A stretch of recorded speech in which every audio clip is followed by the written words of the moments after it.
Ele não recebe ordens e nem é mandado. Ele mesmo é quem manda e faz como ele quer.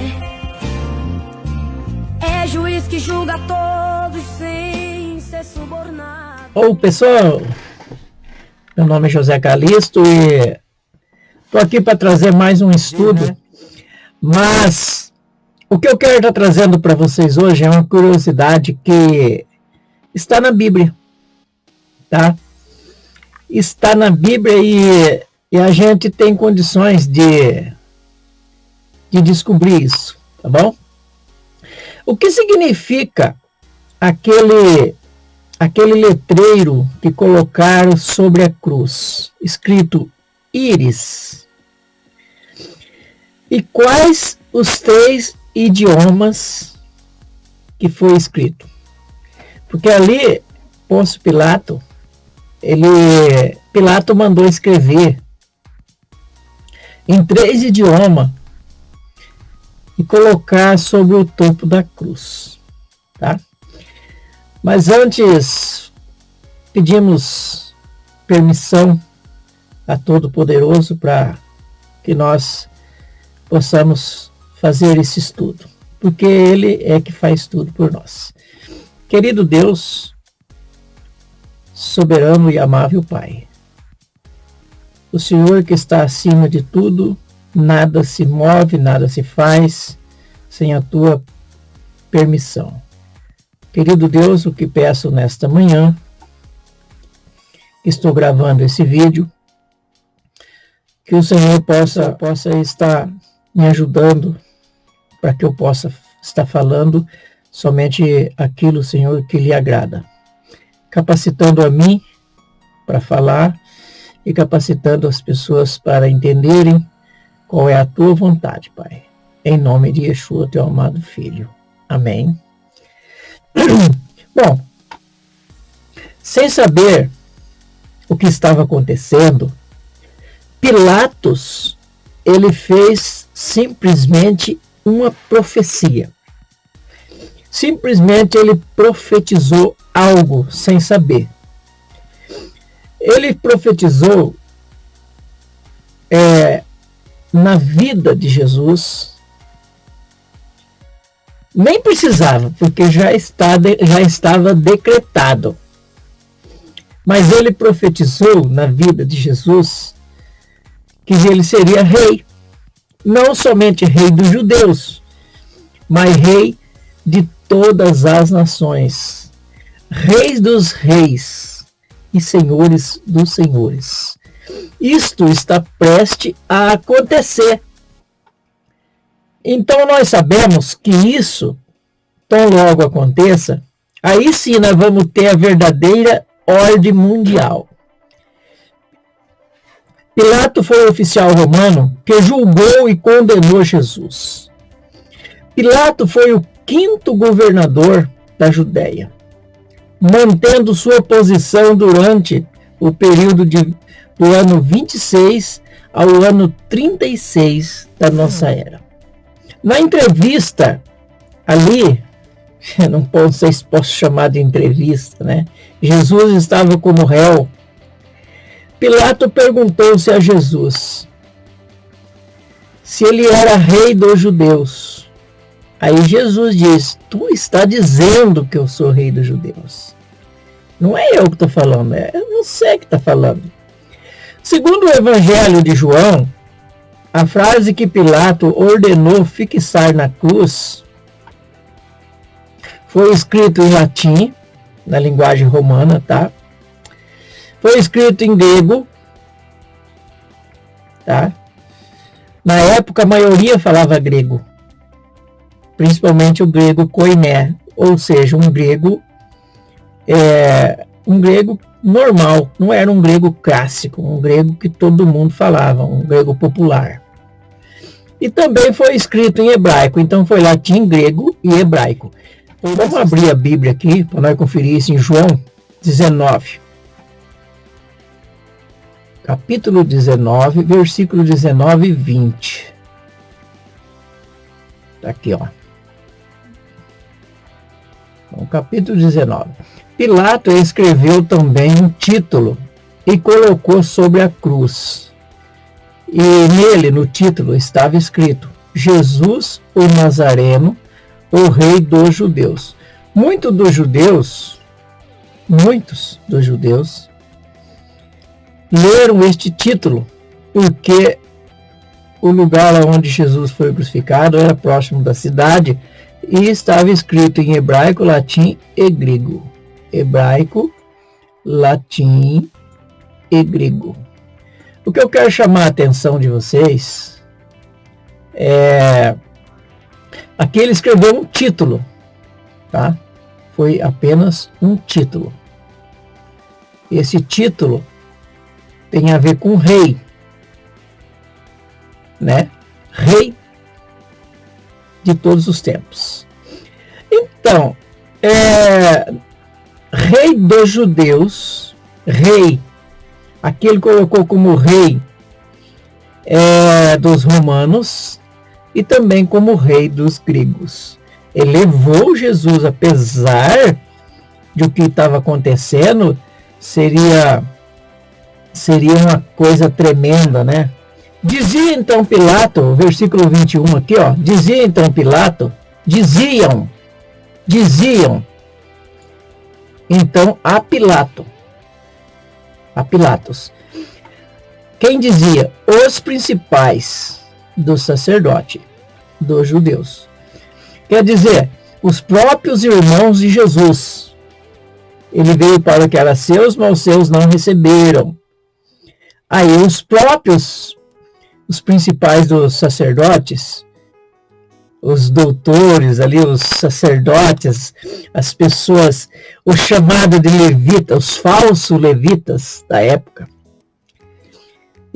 disseram para Pilato: não escreva, rei dos judeus. Ele não é rei dos judeus. Esse cara é um qualquer. Vocês estão escrevendo rei dos judeus, por que estão fazendo isso? Pilato responde para eles: rei dos judeus, mas que ele disse, Jesus disse, sou rei dos judeus. Na verdade, Jesus disse, sou rei dos judeus. E Jesus, para isso, ele nasceu. Para ser rei, o seu reino não tem fim. Tá? Versículo 22. Pilato disse: o que escrevi? Escrevi. O que eu escrevi está escrevido. Pilato mandava. Isso foi um grande tapa na cara dos religiosos da época. Um grande tapa na cara dos religiosos da época. Então ele disse: o que eu escrevi, escrevi. Ele mandava. Pilato, como um governador dali, né? Acho que era isso que ele era. Ele mandava. E os doutores da lei simplesmente tinham que obedecer, né? Então, por isso que ele disse: o que escrevi, escrevi. Por que Pilato tivera essa ideia? Por que será que Pilato tivera essa ideia? Bom, eu pensei que fora por causa do sonho da mulher dele, da Cláudia. Que está descrito isso em Mateus 27, 19. Estando ele assentado no tribunal, sua mulher mandou dizer-lhe: não te envolve na questão desse justo, porque muito sofri hoje em sonho por causa dele. Isso está em Mateus 27, 19. Mas, na verdade, foi por pura ironia de Pilato que ele fez isso. Pura ironia. Já imaginou um rei despido e sendo crucificado em público? Que baixaria para Jesus? Que baixaria! Um rei despido sendo crucificado em público. Isso significava que tinha perdido o seu reino. no mínimo tinha sido preso, no mínimo tinha sido derrotado.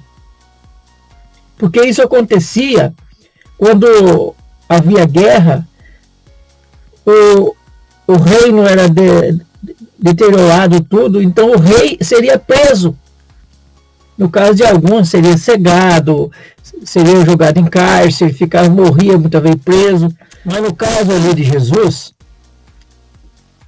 Jesus ainda não tinha tomado um reino nenhum.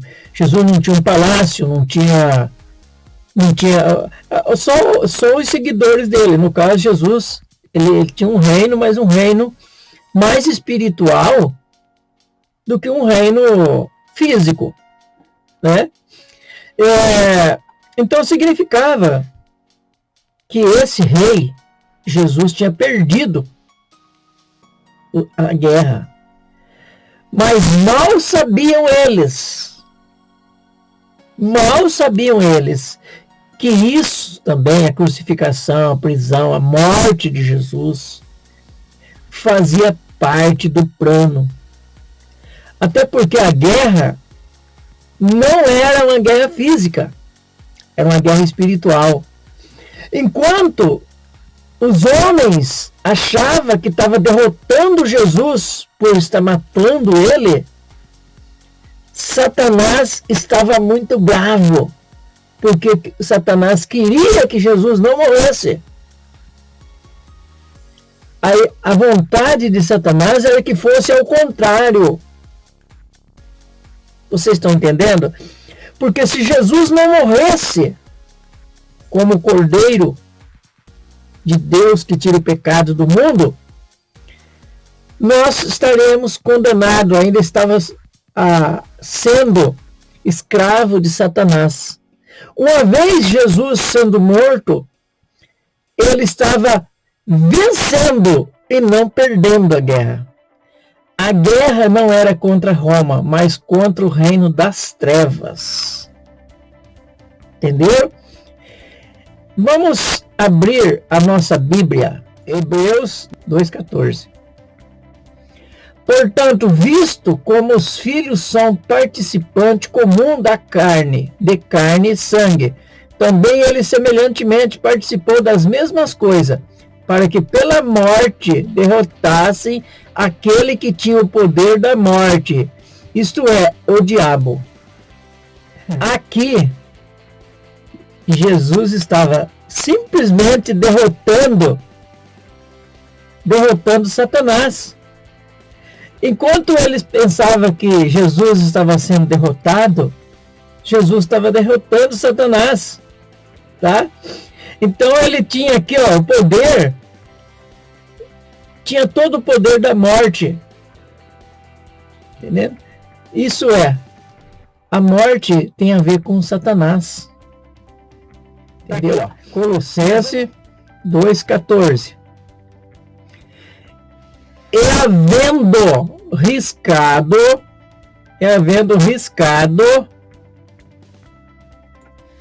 o escrito de dívida que havia contra nós nas suas ordenanças, o qual nos era contrário, removeu-o do meio de nós, cravando na cruz. Então, aqui nós vemos, que Cristo riscou a dívida que nós tínhamos. Adão entregou na mão de Satanás o poder de governar o mundo. Então, Adão cometeu essa dívida. Em Adão todos morrem. Em Jesus todos são vivificados. Então aqui nós vemos que a dívida agora Jesus pagou. Está pago. Nós não temos que fazer nada. A salvação é gratuita. A salvação é um dom gratuito de Deus. Que havia contra nós nas suas ordenanças. Essa dívida foi paga, o qual nos era contrária. Jesus removeu do meio e cravou essa dívida na cruz. Nós não devemos mais nada. O versículo 15. E tendo despojado, Jesus tirou todos os bens que Satanás tinha. Todos os bens que ele tinha. Os bens de Satanás, infelizmente, eram os homens, adoração. Era aquilo que ele mais almejava, ser adorado, ter os homens na sua mão. E Jesus despojou Satanás, tirando essa riqueza que ele tinha, né? Despojando os principais, as potestades. Jesus despojou essa raça maligna. Exibiu publicamente. Ele exibiu publicamente quando ele triunfou na cruz. Olha, a morte de Jesus foi um triunfo. A morte de Jesus não foi uma derrota, como muitos imaginaram. A morte de Jesus foi a vitória. Foi a vitória. Certo? Então, Jesus triunfou ali na cruz. Filipenses 2. Versículo 9. Olha só, passeando aqui pela Bíblia. Pelo que também Deus, o Criador Todo-Poderoso, exaltou soberanamente. Ele deu o nome que é sobre todo o nome. Jesus disse: toda a autoridade, todo o poder foi me dado no céu e na terra. Porque ele triunfou. Jesus foi vitorioso ali na cruz. Você entende isso? Vamos para Apocalipse aqui, ó. Apocalipse, capítulo 5. Apocalipse 5, versículo 9 e 10.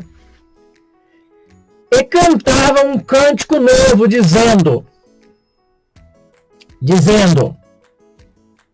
tá? Digno és de tomar o livro. O Senhor é digno de tomar o livro. Digno de tomar o livro. E de abrir. Digno de tomar, de pegar e abrir o livro. Tá? Abrir os seus selos. Porque foste morto. Foste morto. E com o teu sangue compraste. Com o teu sangue compraste para Deus homens de toda, presta atenção que não tem S, tá? Compraste para Deus homens de toda tribo e língua e povo e nação. Meu irmão, minha irmã, você vai saber agora uma coisa muito interessante aqui.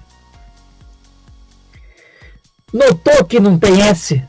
Isso significa que vai haver apenas um rei que vai mandar sobre toda a terra. Não haverá 12 tribos. Vai haver apenas uma tribo. Quando Jesus assumir o reino, vai haver apenas uma tribo. Vai falar apenas uma língua. Não me pergunte qual é, né? Eu acho que é o hebraico. Não tenho certeza de nada. E vai haver também um só povo. Um só povo. Não vai ter 2, 3, 4. Não vai ter brasileiro, argentino, paraguai, chileno, americano, chinês. Não vai ter nada disso. É apenas um povo. E vai ter também apenas uma nação. uma nação, vai unificar nova ordem mundial de verdade no reino de Cristo. Será uma nova ordem mundial. Versículo 10. E para o nosso Deus os fizeste reino e sacerdotes. Reino. E para o nosso Deus o fizeste reino. Apenas um reino. O de Cristo. E sacerdotes. Vai ter sacerdote. E eles reinarão sobre a terra. Reinarão sobre a terra. Não é em outro lugar. É sobre a terra. Tá? Apenas um reino. O dele. Vamos aqui para Apocalipse 19. Apocalipse 19, versículo 13 ao 16. 13 ao 16. Estava vestido de um manto sarpicado de sangue, e o nome pelo qual se chama é o Verbo de Deus, é a palavra de Deus, Jesus. Porque em João 1 ele disse que ele era o Verbo. E seguiam os exércitos que estão no céu, em cavalo branco e vestido de linho fino, branco puro. Da sua boca saiu uma espada afiada. Eu estou lendo aqui, tá? Da sua boca saiu uma espada afiada, para ferir com ela as nações. Isso é aqui na terra, tá? Ele os regerá com vara de ferro por 1000 anos. E ele mesmo é que pisa o lagar do vinho, do furor, da ira de Deus Todo-Poderoso. O próprio Filho vai pisar, vai resolver o problema do mundo. Ai de quem se levantar contra ele. Versículo 16. No manto sobre sua coxa tem escrito o nome: Rei dos Reis, Senhores dos Senhores. Por que Rei dos Reis, Senhor dos Senhores, se existirá apenas um reino? Se o mundo inteiro vai ser um reino só. Mas esse reino vai ser subdividido. Quem vencer, quem for transformados, ressuscitados e subir ao encontro do Senhor, reinarão com ele. Reinarão sobre países, sobre cidades, sobre bairro, sobre condomínio, sei lá. Vai reinar. Se eu chegar lá para me reinar pelo menos sobre um condomínio, já tá bom. Se conseguir ser um dos escolhidos, né? Que é muito difícil ser um dos escolhidos. Certo? Então aí, ó. Vocês sabem por que então foi colocado as três frases, as três línguas, lá em 3 línguas lá escrito Jesus, Rei dos Judeus. Jesus, Íris, né? Jesus, Rei dos Judeus. Valeu, gente. Fica comigo, acione o sininho aí, porque a gente vai estudar muito junto. Nós vamos estudar bastante junto, tá? Fico grato pelo joinha. E Deus abençoe cada um de vocês. Amém? Ele não recebe ordens e nem é mandado. Ele mesmo é quem manda e faz como ele quer. É juiz que julga todos sem ser subornado. No se sentiu cansado assim, só ele é.